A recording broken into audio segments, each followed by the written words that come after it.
It's a crisp spring morning in Manhattan. A perfect day for a march down Broadway. But on this day, for this crowd, the Big Apple isn't exactly rolling out the red carpet. 5, 6, 7, 8, marijuana's not today. 5, 6, 7. There are delays and confusion about where to gather. Mayor Rudy Giuliani waits until the very last minute to issue the necessary permit. But several thousand show up anyway, and eventually this ragtag army begins the long trek to Battery Park. The marchers have all come together this day for various reasons, but with one common voice: to protest the United States policies on marijuana.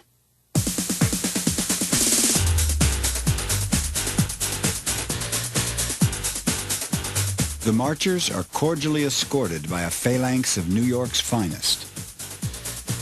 Or so it seems. Business as usual in America's war on drugs.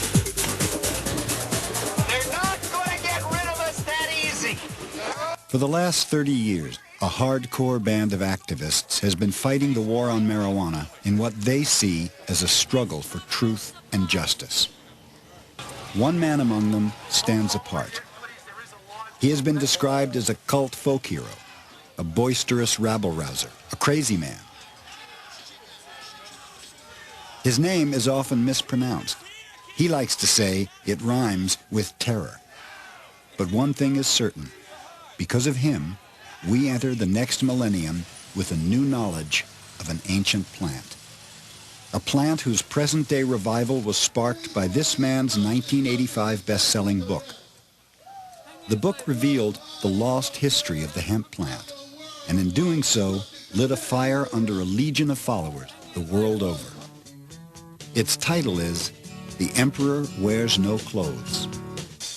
Its author is known as the father of today's burgeoning hemp movement. His name is Jack Herer.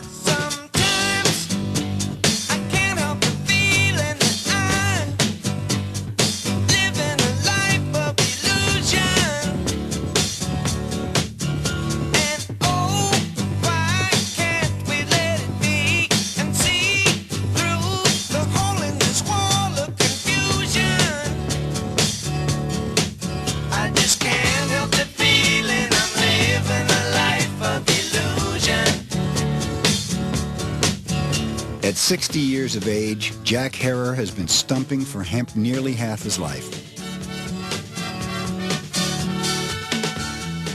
It's been a long, strange, and decidedly uphill journey.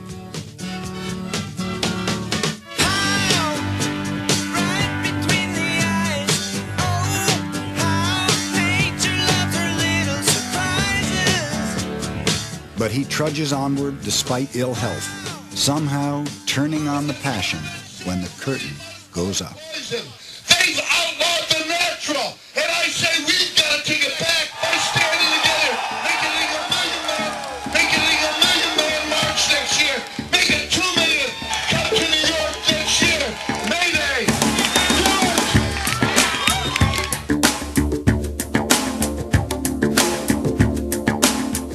There was a time, not too many years ago, that Jack Herer's ideas about hemp were deemed irrational, extreme, off the wall. But today those harsh judgments seem like a distant memory. Jack Herer's great genius was in introducing a broader vision of the economic value of the hemp plant. I didn't know anything about hemp or the fact that there was a movement until Jack sat me down one night. He is what you might call a force of nature. I've met several people in my lifetime who I would judge as having such fiery intensity within them that approve of them or disapprove of them, you have to acknowledge that they are forces of nature. I saw Jack as a Michiganer, a crazy man.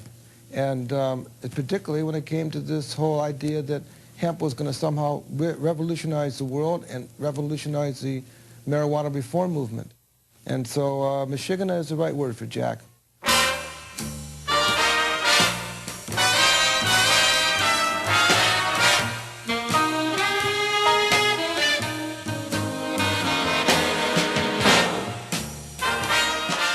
Jack Herer was an unlikely candidate for Emperor of Hemp.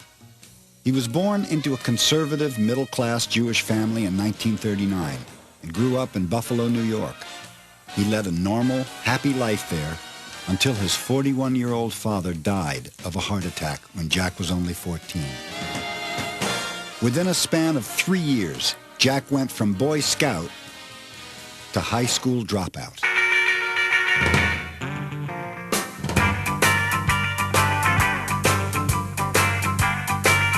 To avoid a 2-week jail term for driving after dark with a junior license, 17-year-old Jack Herer enlisted in the Army.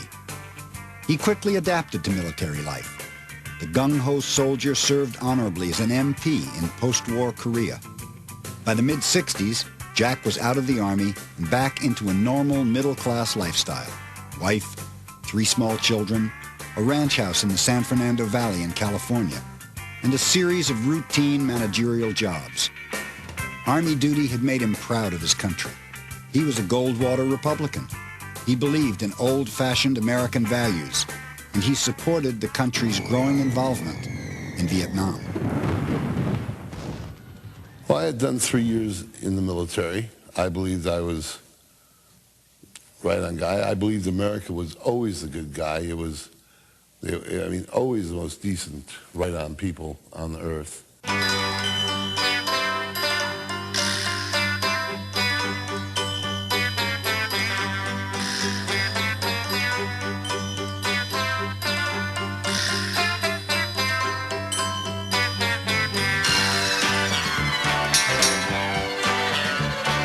Drop your silver in my tambourine.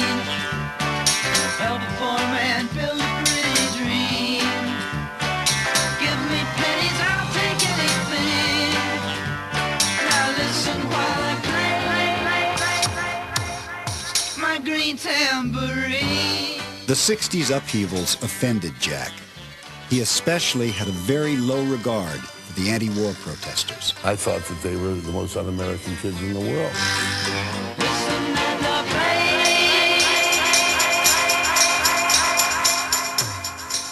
And what evil spell had turned previously well-behaved, well-dressed, middle-class white kids into loathsome, rebellious hippies? To Jack and the establishment, marijuana must have had something to do with it.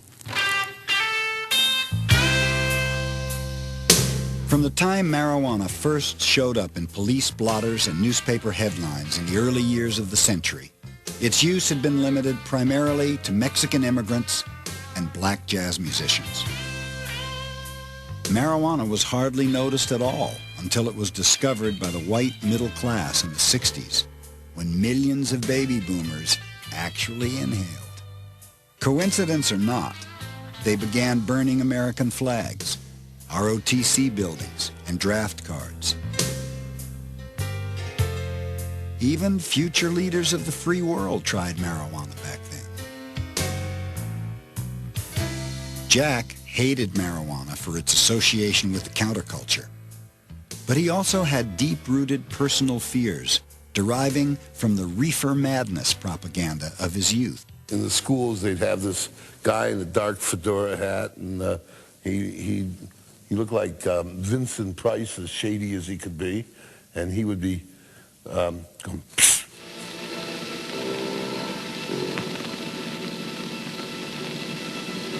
You try one of these for free, kid, you know, and then all sorts of devil things. Next thing, you were shooting heroin, you know, you were doing cocaine, you were doing things and exotic named drugs that I had no experience with, and I was sure that this was going to happen to me. The 60s rising tide of social change eventually swept in and altered the course of Jack's life. In 1967, he and his wife divorced. One day, a couple of years later, a new girlfriend asked him a question. She said, Jack, have you ever smoked marijuana? I said, of course not, no. I've never smoked marijuana. She said, well, I think you should.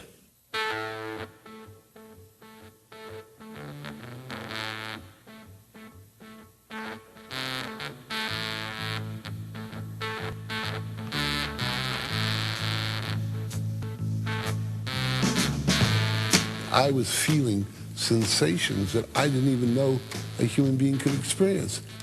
And I said, why is this illegal? And she said, she doesn't know.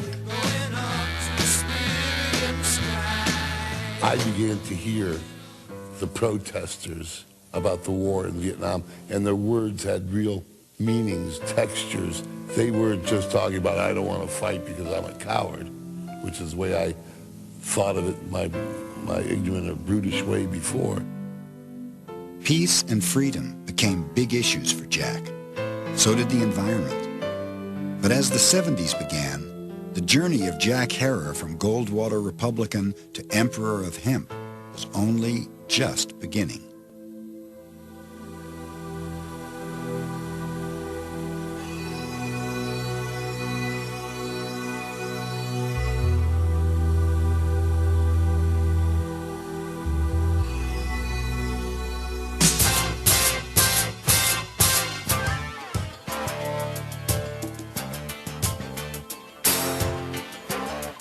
Jack's transformation gained some momentum in 1973 when he satisfied a lifelong urge to write. He and a friend co-authored a little cartoon book about marijuana titled simply Grass.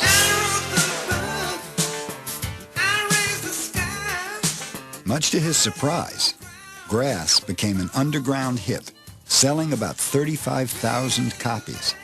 Almost overnight, Jack gained a reputation as an authority on marijuana.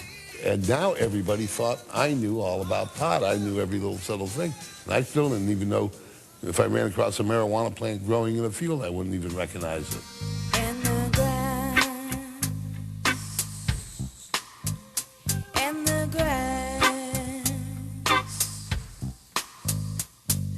Come sit with me in the grass. Like millions of other Americans back then, Jack knew nothing of marijuana's history and had no idea that marijuana was actually hemp, the non-intoxicating but still very much illegal variety of the ancient cannabis sativa plant. But as sales of his little grass book raised his profile, strangers began to come up to him with intriguing bits of information. They come up to me and say, Mr. Herer, do you know that they used to make paper from marijuana?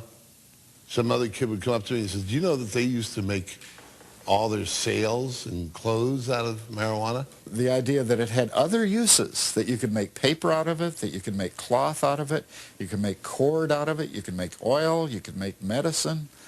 Those had never occurred to Jack, and boy, did he take that idea and run with it. Jack was amazed to discover hemp's deep connection to mankind. For over 10,000 years, hemp was undeniably our most useful plant. Our ancestors depended on hemp's exceptionally strong fiber, cellulose-rich pulp, and highly nutritious seeds. The plant was cultivated and used throughout history for food, clothing, fuel and medicine, as well as for sails, rope, shelter, and paper. In colonial America, hemp was not only legal, but essential to survival. Washington planted hemp at Mount Vernon in the 1790s while he was president in an attempt to start a home industry so that the United States would not have to depend on Italy and on Russia and on England for their hemp fiber. This was just after the Revolution, and the United States was trying madly not to have to rely on foreign countries for any products. Armed with this new knowledge, Jack set out to persuade the marijuana reform movement to join him aboard his new hemp bandwagon. But to his surprise, nobody got on, not even the usual suspects. Many of us thought that Jack was perhaps too focused only on hemp. Most of us were only focused on let's stop arresting smokers, and we sort of thought the hemp issue was a secondary issue and maybe not as important, and we weren't even sure there was a constituency out there that cared about it. The message, as well as the messenger, turned people off. When he first talked about hemp, to me in particular, I was very resistant because I thought of it as being just excuse to legalize marijuana. He tended, in his enthusiasm, to overstate the case a bit. And in so doing, sometimes the rest of us were embarrassed by that. We felt like it might undermine all of our credibility. He would go on and rant about, hemp and how it was important and how he found this and found that, and I paid little or no attention to him because he has a tendency to rant and rave about a lot of things, if you know him. I suspect I'm probably one of those people that refused to return Jack's phone calls. Going to a party. Meet me on after school. Well, going to a place where the jive is really cool. There was one person who did accept Jack's ideas back then. An easygoing marijuana activist named Ed Adair could see the sense to what Jack was saying. Adair, known to everyone as Captain Ed, owned two popular Los Angeles head shops. I'd heard he sold 12 of the grass books. So I went over there and introduced myself, and he looked at me and he says, I've been selling the hell out of these books. But he says, are you sure you're okay you smoke pot? Because what I walked in with was a white plastic jacket with my polyester pants. Jack followed Captain Ed's example and traded his polyester suits for jeans and T-shirts. The two became inseparable friends, and over the years they collected hundreds of thousands of signatures for various legalization initiatives in California.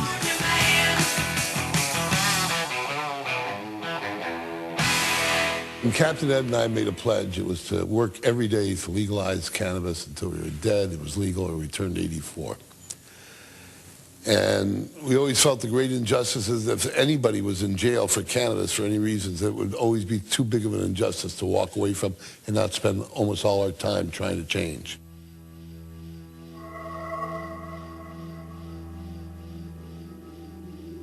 One night in 1974, Jack experienced what he describes as nothing short of a revelation. All his newfound knowledge of the hemp plant suddenly coalesced into a single, powerful vision. Hemp could actually save the world. In a flash moment it came to him that virtually everything now made from trees and petroleum could instead be made from hemp. That not another single tree would ever have to be cut down to make paper. That clean-burning fuel would now be made from the biomass of the abundant hemp plant. This new fuel would run cars, factories, power plants, and would even provide heat for our homes.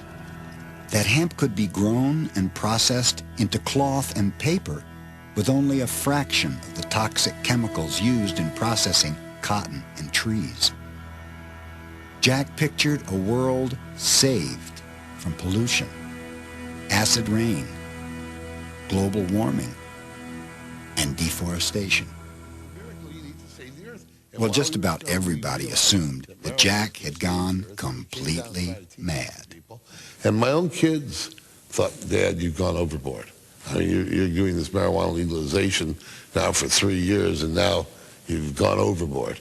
Normal felt the same way. You could tell people that marijuana is going to save the world. No self-respecting person will come to the marijuana movement. They'll think they're getting involved with a nut like you. All the world over so easy to see. People everywhere just want to be free. Listen, please, listen, that's the way it should be. Peace in the valley, people got to be free. Thick-skinned and unrelenting, Jack ignored the naysayers and stuck to his guns. Late in 1979, he and Captain Ed opened the nation's first hemp store, an outdoor stand famous to this day, where else but Venice Beach, California. Overnight, Jack became a boardwalk fixture, the hemp merchant of Venice, a man of hempen cloth preaching the gospel. He's interested in saving the damned world and informing everyone he knows about hemp. He wears it on his body. He can't stop to buy a hot dog without starting to spread the news. He's been doing this continually. Now, when a guy like this is more like an Armenian rug merchant on the Lower East Side or something. You know what I mean? He's straight off the Bowery. He's a working class guy. As the 80s began and the country braced itself for an official policy of zero tolerance toward marijuana, Jack was about to have a close encounter with the 40th President of the United States.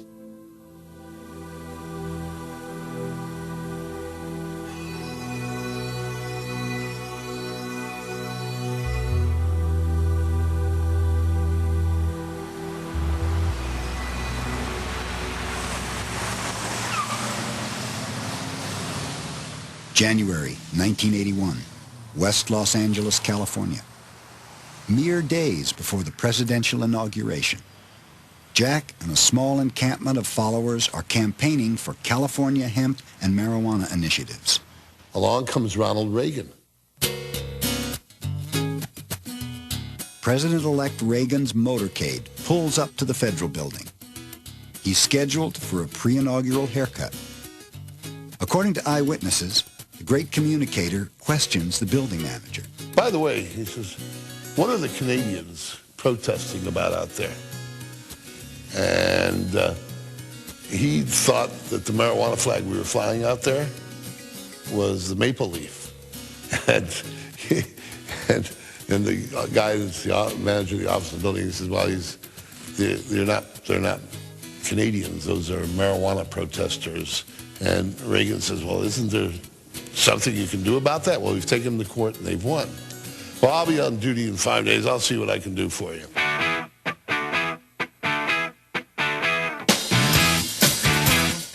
What Reagan does is have Jack and 5 others arrested for violating an arcane wartime sabotage act. The others pay a $5 fine and get probation. Jack fights. He refuses to pay the fine and loses.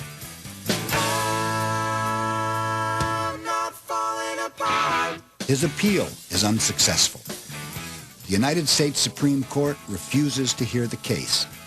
So on July 14th, 1983, Jack reports to federal prison at Terminal Island, California. There was a lot of bank robbers in federal prison in 1983. And what are you in here for? I was registering voters after dark on federal property. They put you in jail.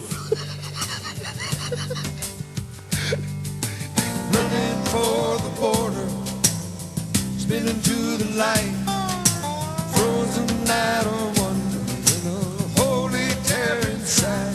I smell the river. Jack's incarceration would have been insignificant, except for the fact that he finally had the time and solitude to begin writing another book. There was no radio, there was no television, no movies, no nothing to distract me. A couple guys would sing gospel songs a cappella, but that was about it. I knew that Jack Herrera's book was going to become an underground classic. I knew it right away from the first time I saw the first edition.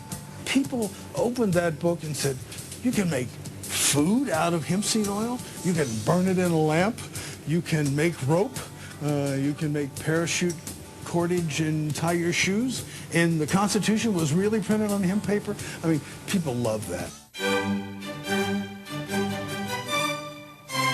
In 1985, Jack published The Emperor Wears No Clothes. Since then, the book has gone on to become an underground phenomenon, selling more than 600,000 copies worldwide, and is now in its 11th edition. The first populist book of its kind, The Emperor Wears No Clothes, is part scientific document, part journalistic exposé, and part holy crusade. It takes us on a journey of discovery that provides a caustic, sarcastic, and often irreverent look at the forgotten history and economic potential of the hemp plant. Written in simple and scholarly detail, its pages are filled with numerous articles, historical documents, photographs, and diagrams, along with the writings of poets, philosophers, and of course, the emperor himself. we learn of the thousands of commercial and therapeutic uses of hemp, and how hemp has been a significant part of our spiritual and cultural heritage throughout the ages. We discover how the hemp seed could again become a basic world food, and how no other single plant seed contains virtually all the nutritional elements necessary to maintain healthy human life. The Emperor Wears No Clothes explores in great detail Jack's most passionate beliefs, that biomass fuels derived from hemp can provide virtually all of the world's energy needs, eliminating the global dependence on our nearly depleted fossil fuels. That the systematic destruction of our environment can be dramatically reduced or even stopped by using hemp as the resource for fiber, fuel, and paper. The book makes the case for hemp as the world's savior, and Jack backs it up with a $50,000 offer to anyone who can prove him wrong. So far, he's had no takers.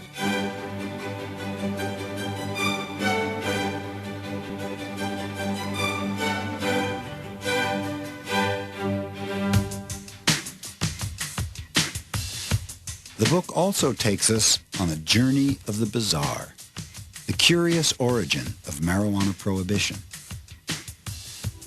Only in the 20th century did the ancient hemp plant become a frightening new drug. The Mexican slang word, marijuana, was unknown to most Americans until it began appearing in newspaper headlines early in the century. Marijuana horror stories, works of pure fiction, were staples of the sensationalistic newspapers owned by William Randolph Hearst. But even respectable papers printed outrageous tales. Although this story would be relegated to the tabloids today, it was fit to print in the distinguished New York Times on July 6, 1927.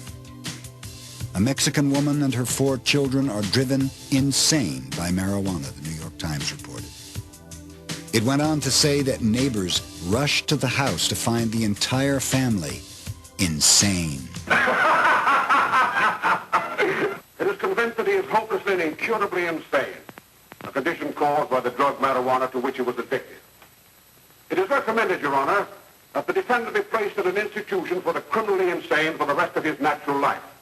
The next tragedy may be that of your daughter, or your son, or yours, or yours, or yours.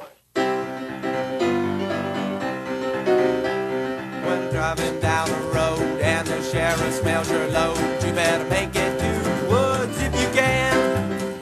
Although alcohol prohibition required a constitutional amendment, marijuana prohibition was brought about by a single federal law, the Marijuana Tax Act of 1937. The driving force behind this law was Harry J. Anslinger, America's first drug czar. You better make it to the woods if you can. If you can. Anslinger was the government's expert witness during 1937 congressional hearings on the proposed Marijuana Tax Act. As proof of marijuana's malevolence, Anslinger introduced into evidence the bogus Hearst newspaper headlines that trumpeted the violence, insanity, and death allegedly caused by marijuana.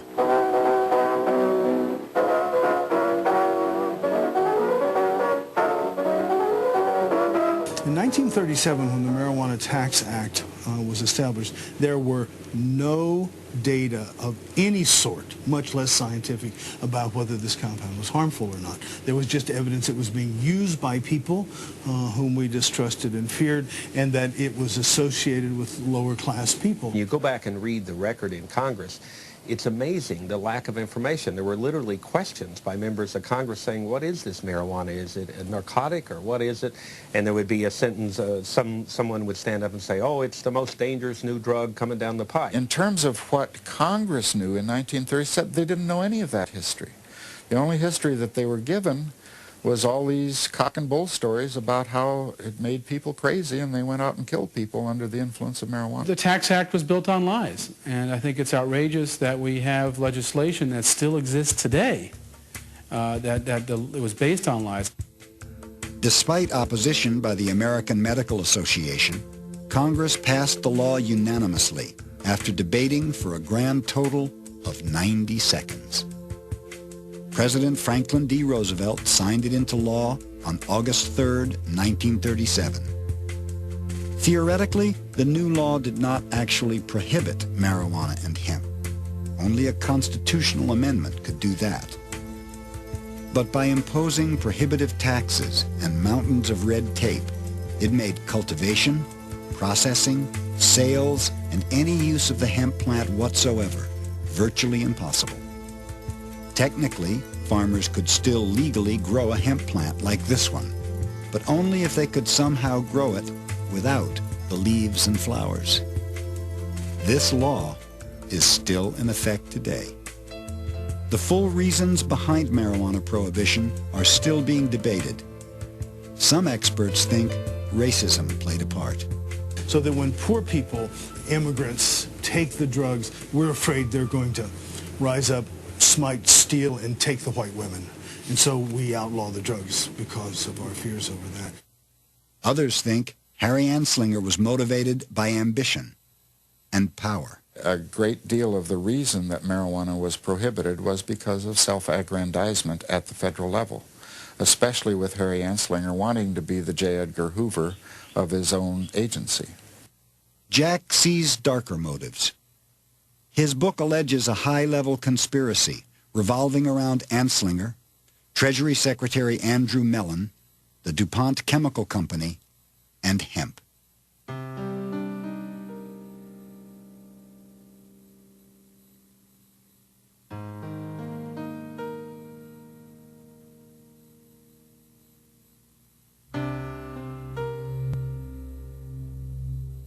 Before the Civil War, hemp was the nation's second largest cash crop behind cotton. But while cotton could be processed by machine, slaves were the only cost-effective way to separate the tough hemp fiber from the pulpy core that was used to make paper. When slavery ended after the war, the hemp industry went into decline. The death knell was sounded in the late 1800s when paper makers converted to tree-based pulp. It meant that you could chop down a forest a lot cheaper than you could pay laborers to manufacture hemp fiber for paper. Jack hangs his conspiracy angle on events that happened simultaneously with marijuana prohibition. Coincidence number one. A German immigrant invented a machine called the decorticator. This new mechanical processing device was about to bring hemp into the modern industrial age. Popular Mechanics magazine recognized the potential bonanza for American farmers and entrepreneurs.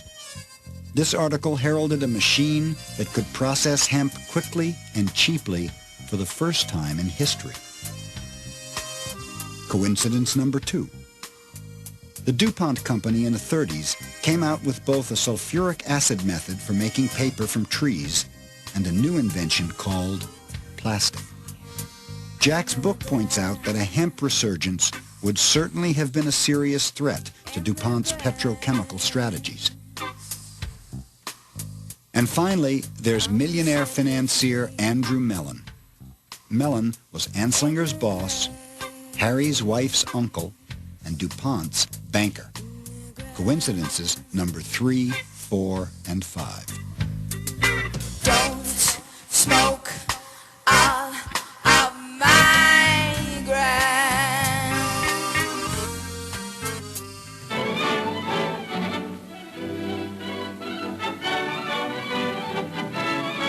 The book's credibility got a boost from Jack's discovery of this 14-minute documentary. Supposedly made by the U.S. government 5 years after the Marijuana Tax Act. Its purpose was to encourage farmers to grow outlawed hemp during World War II. Long ago, when these ancient Grecian temples were new, hemp was already old in the service of mankind. For thousands of years even then, this plant had been grown for cordage and coarse cloth in China and elsewhere in the East. But now, with Philippine and East Indian sources of hemp in the hands of the Japanese, and shipment of jute from India curtailed, American hemp must meet the needs of our Army and Navy as well as of our industries. In 1942, patriotic farmers at the government's request planted 36,000 acres of seed hemp, an increase of several thousand%. The goal for 1943 is 50,000 acres of seed hemp. For to grow hemp legally, you must have a federal registration and tax stamp. This is provided for in your contract. Ask your AAA committeeman or your county agent about it. Don't forget, Jack often staged public showings of Hemp for Victory to validate his history of the plant. He also used the film as an example of government deception and hypocrisy. But he was stunned one day in 1988 to get a call from a newspaper reporter questioning the authenticity of the film. Well, Mr. Hare, we went out to check the information, and we found nobody that would corroborate your story, that this movie was even ever made. You said this movie was made by the United States government, this movie Hemp for Victory, that if there would be any evidence that the government ever made such a film, it would be in the Library of Congress, it would be in the Department of Agriculture. It is in neither place. His reputation on the line, Jack and his friends went on an excursion to Washington, D.C.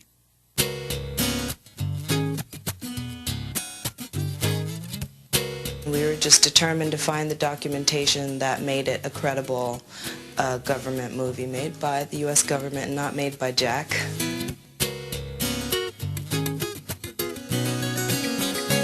We didn't see it as detective work. We just saw it as we were on a mission. We're on a mission from God. Many others before Jack had searched the Library of Congress for proof of the documentary's existence and found none. In a day of digging, Jack ran into the same lack of evidence. After deciding to give up, we decided to give it one more try. In a dusty old book, hidden among clutter in a back room, they found it. The official Library of Congress documentation. Indeed, the film had been made by the U.S. Department of Agriculture. Hemp for Victory.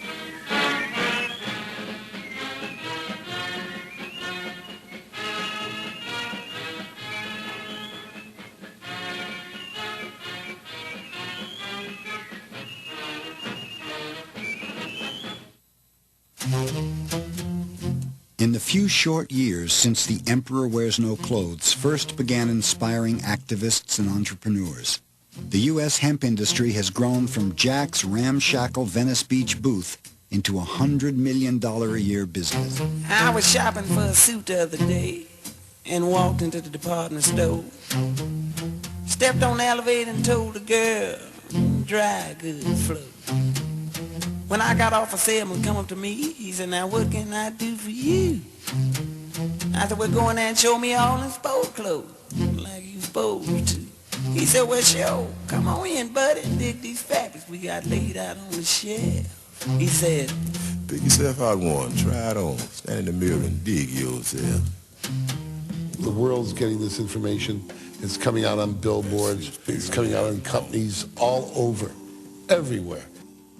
As hemp gained mainstream acceptance in the 90s, so did Jack. His critics became allies.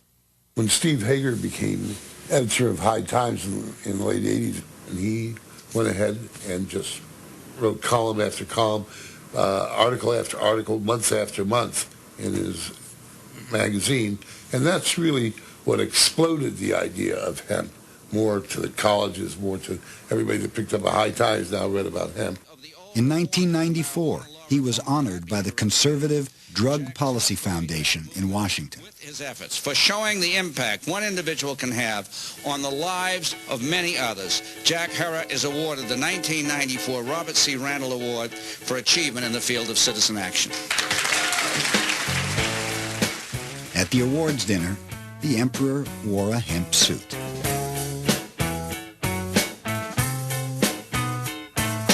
Leaning on a tree trunk, thinking all the same junk, falling in and out of a dream. Back and forth I'm swaying, I'm contemplating staying, laying in... But nothing vindicated Jack more than a 1992 Lifetime Achievement Award from his longtime adversary, Normal. How do I calm myself at times like these? I need a simple kind of lovely, and the thought is just a novelty. From a nemesis to a prophet, I think, is the way to look at it. He was a bother and troublesome until he began to realize he had really discovered very important aspect of why it is that marijuana should be reconsidered and why the illegality of it is so preposterous and unfair. I think that Jack's place in the history of anti-prohibition movement is going to be secured by the simple fact that he, despite everybody's criticisms, everybody thinking he was crazy, that he had the persistence and the temerity to simply keep going on and saying the truth over and over and over again, no matter, it sometimes seems like you have to say the truth many times before anybody hears it. The Emperor Wears No Clothes is a book that's had an enormous impact in this country on awakening millions of Americans to the fact that the marijuana laws are wrong, that they're based on false premises, that they're racial in nature, and that we need to change them. I don't know anyone who's had as much impact as Jack has.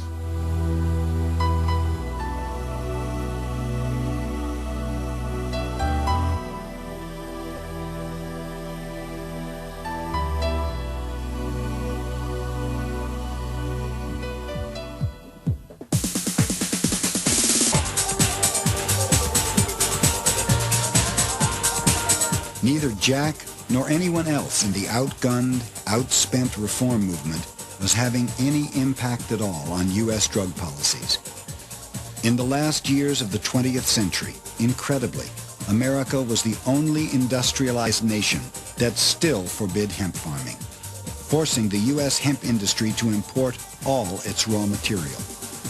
According to the government, allowing farmers to grow hemp would confuse police and send a wrong message to children. Drugs are every nation's problem, and every nation must act to fight them. We are determined to build the drug-free America and to join with others to combat drugs around the world. Let there be no doubt, this is ultimately a struggle for human freedom.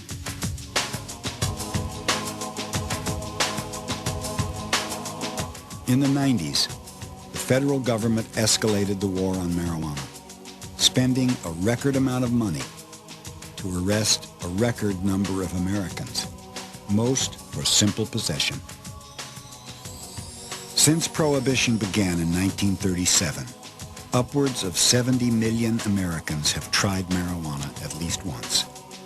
A staggering 11 million of them have been arrested. With 1 in every 40 prisoners a marijuana offender, the United States has become the world's biggest jailer. Some states now spend more on prisons than on higher education. Even alcohol prohibition did not punish the users of alcohol. When marijuana prohibition was instituted, however, the prohibition was aimed directly at users, which it had not been with alcohol prohibition. Well, just here in America, it's 14 million years have been spent on prison, jails, parole, or probation since the 1930s for marijuana. 14 million years. I can't even begin to calculate what that is at $25,000, $30,000 a year now. It gets me angry every day. All available research has concluded that marijuana is dangerous to our health. Marijuana limits learning and memory perception and judgment and our ability to drive a car. The war on marijuana is also a war on the sick and dying. Even after California and 5 other states overwhelmingly approved medical marijuana initiatives in the late 90s, the federal government still plays hardball. Despite these initiatives, we want to make clear that federal law still applies. and federal officials will continue to apply the law, and DEA officials will review cases, as they have, to determine whether to revoke the registration of any physician who recommends or prescribes so-called Schedule I controlled substances. This is not a medical initiative. This is a legalization of drugs issue. The federal government, by classifying marijuana in Schedule I, is saying that it has no medical uses, which is a bald-faced lie because it has 10,000 years in every culture of medical use. United States policy to the contrary, cannabis has long been esteemed as a safe, effective, and non-addicting medicine. For thousands of years, it was prescribed by the greatest physicians of their day. It was used for dozens of conditions ranging from migraines, chronic pain, and asthma, to childbirth, muscle spasms, and even depression. Today, it also provides relief for victims of multiple sclerosis, glaucoma, the AIDS wasting syndrome, and nausea induced by chemotherapy. It's impossible for a human to overdose and die, which is not true of alcohol, nicotine, barbiturates, or morphine. And it's a drug which humans can use under a wide variety of circumstances with safety. Even so, U.S. House Republicans, using language that would have made Harry Anslinger proud, passed a resolution in 1998 branding marijuana a dangerous, addictive drug with no medical use.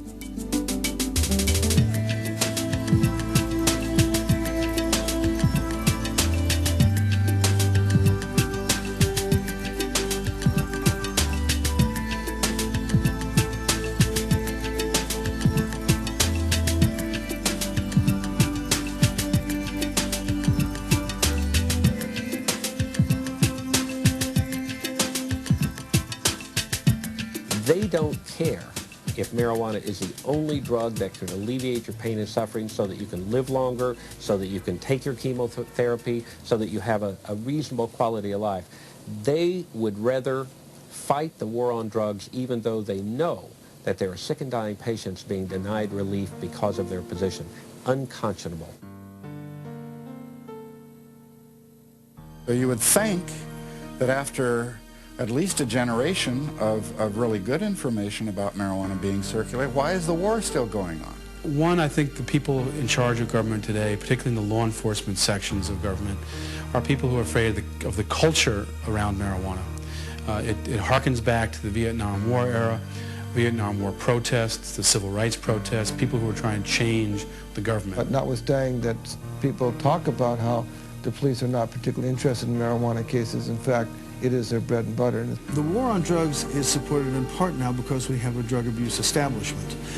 Every place I turn and talk to somebody about what he or she does, he's in drug abuse treatment, drug abuse prevention, drug abuse education, urine testing, interdiction. He's a policeman, an undercover investigator, a jail builder, a jail keeper. I sometimes think there's nobody left in the United States except a few of us and all the people who are making their living fighting the war on drugs. They used to call us the land of the free, and now they call us the land of the pea, where you have to pee to be tested to be free. What a crock. All you have to do is say the word drugs, and you can change the Constitution so that it's meaningless. You can search people's homes without valid cause. You can seize people's property without valid cause. You can seize people's lives and destroy families. They talk about family values. How many thousands of families have been destroyed by these vicious laws? Not another medicine, not another drug on this planet that nobody has ever died from. Nobody has ever died from marijuana that wasn't shot by a cop.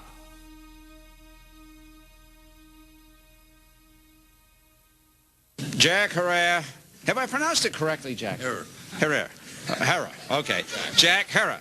Jack Herrera. Jack Herrera. Jack Herrera. Mr. Jack Herrera. We're going to put on Jack Herrera. Hemp.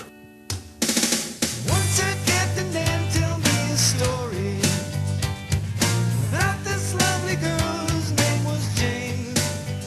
Cult acclaim has not made Jack a household name, nor does he live like an emperor. Most of his income from book sales goes to finance his causes, not his lifestyle. When he's not on the road for weeks at a time campaigning for hemp and medical marijuana, Jack lives and works in this small, cramped apartment in Van Nuys, California. Harry Anslinger, Harry. Jack is a cultural icon. He is probably as well known as anyone who's ever had an opinion to offer on this subject. He is better known than probably anyone else who works on the marijuana law reform issue. He is a phenomenon that's been very positive. Uneasy rests the crown on he who would save the world. Jack enters the new millennium still grieving over the untimely death of Captain Ed Adair, taken by leukemia in 1991 at the age of 51. We had been together 19 years, the greatest friend a guy could ever have. He worked so hard to save this planet, and he believed he was saving it for you, me, his children, and he thought that this was the way to do it. And it's against the law, the federal law, and it's a stupid law, it's an ignorant law, and it's an evil law because they know better and they won't get off of it.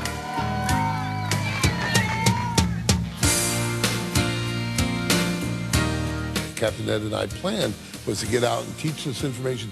Eventually we would get a cadre of believers, and eventually they would go out and teach the world. And now we know that we've succeeded. And now we understand so much about the man. He's not insane, he is not crazy. He's not the devil in disguise. So listen closely to the winds of change and see the world, see the world, oh see the world through his eyes. Despite some health problems, Jack has no plans to kick back and take it easy with longtime companion Jeannie Hawkins. With the publishing of the 11th edition of The Emperor Wears No Clothes in late 1998, Jack's schedule is more hectic than ever, taking him and his message around the world. Jack is haunted, however, by the hard, cold facts of prohibition. Despite its undeniable potential as the natural, renewable alternative to a synthetic world, the hemp plant, by federal law, still cannot be cultivated in the United States. Despite increasing public and scientific support, the medical use of marijuana still remains illegal. And despite the enormous cost in money and human lives, millions of people are still being arrested for possessing a therapeutic substance revered by our ancestors. This is the reality of America's war on a plant. A war born of commerce and greed. An endless war. And so the fight goes on and on. I don't know if hemp's going to save the world, but I'll tell you this. It's the only thing that can.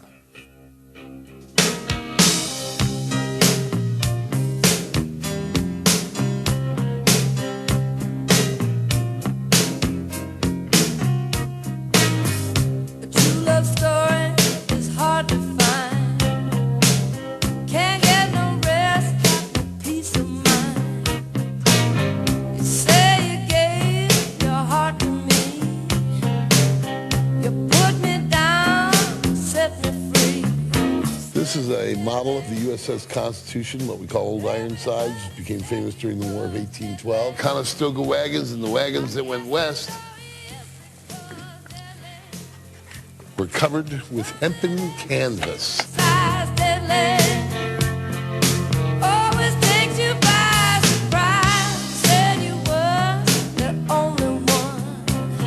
The Constitution had 60 tons of hemp on it.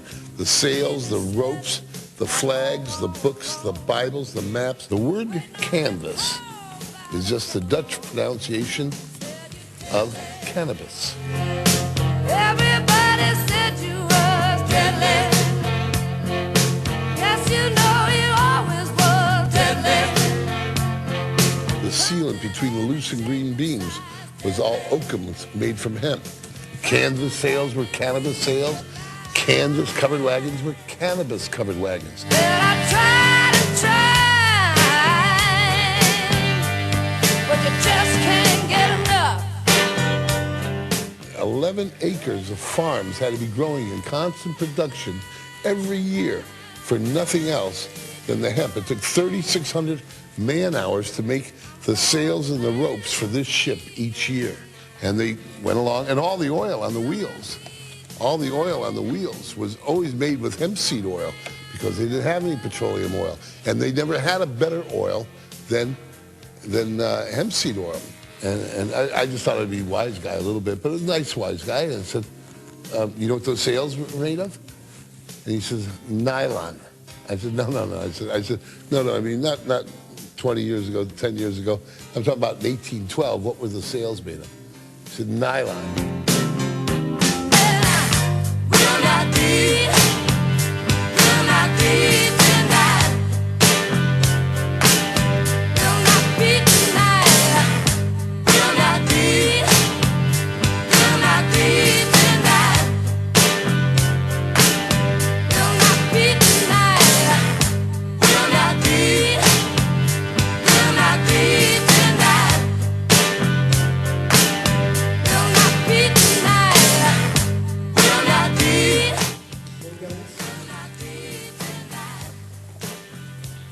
How's that?